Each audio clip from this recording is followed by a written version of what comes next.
শুভরাত্রির বন্ধুরা, আশা করব তোমরা সবাই ভালো আছো। আজকে তারিখ হলো 15/10/2025 আর ঘড়িতে এখন সময় বাজলো রাত্রি 8টা 50। আর আমি ঠিক দাঁড়িয়ে আছি বাউরিয়া ফেরিঘাটে এবং সেই যে বজবজ ফেরিঘাট থেকে যাত্রী নিয়ে চলে এসছে লঞ্চ বজবজ ফেরিঘাটে, তারই একটা ছবি রাত্রিবেলা তোমাদের সামনে আমি দেখাবার চেষ্টা করছি।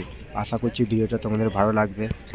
ভালো লাগলে অবশ্যই তোমরা মন্তব্য করে জানাবে কেমন তোমাদের ছবিটা লাগছে। তো তোমাদের উদ্দেশ্যে ছবিগুলো বানানো এবং সেই রাতের বেলার ছবিটা বাউরিয়া ফেরিঘাট, একটি লঞ্চ পাশে দাঁড়িয়ে আছে এবং আরও একটি লঞ্চ চলে এসছে বজবজ থেকে যাত্রী নিয়ে বাউরিয়া ফেরিঘাটে, তারই একটা ছবি রাতের বেলা তোমাদের সামনে আমি দেখাবার চেষ্টা করছি এবং কী পরিমাণে সাধারণ মানুষ যাতায়াত করে বজবজ ফেরিঘাট এবং বাউরিয়া ফেরিঘাট, তারই একটা ছবি রাতের বেলা তোমাদের সামনে আমি তুলে ধরার চেষ্টা করলাম। আশা করছি ভিডিওটা তোমাদের ভালো লাগবে। ভালো লাগলে অবশ্যই তোমরা মন্তব্য করে জানাবে কেমন তোমাদের ছবিটা লাগছে। তোমাদের মধ্যে সেই ছবিগুলো বানানো, তোমরা আমার পাশে থাকার দরুন আমার চ্যানেলটা এত ভালো গ্রো করেছে। তো সেই রাতের বেলার ছবিটা তোমাদের আমি দেখিয়ে দিচ্ছি। বাউরিয়া ফেরিঘাটে দাঁড়িয়ে বজবজ ফেরিঘাট থেকে যাত্রী নিয়ে চলে এসছে লঞ্চ বজবজ ফেরিঘাটে এবং তারই একটা ছবি রাতের বেলায়।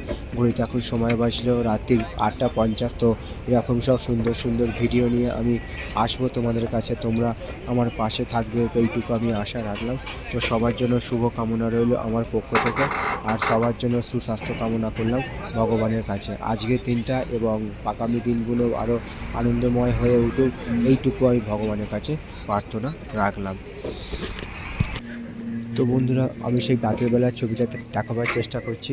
বাউরিয়া ফেরিঘাটে দাঁড়িয়ে এবং লঞ্চ চলে এসছে, আবারও বাউরিয়া থেকে যাত্রী নিয়ে ছাড়বে বজবজ ফেরিঘাটে, তারই একটা ছবি আমি তোমাদের সামনে তুলে ধরার চেষ্টা করলাম। তো সবার জন্য শুভ কামনা রইল আমার পক্ষ থেকে, আর সবার জন্য সুস্বাস্থ্য কামনা করলাম ভগবানের কাছে। শুভরাত্রি।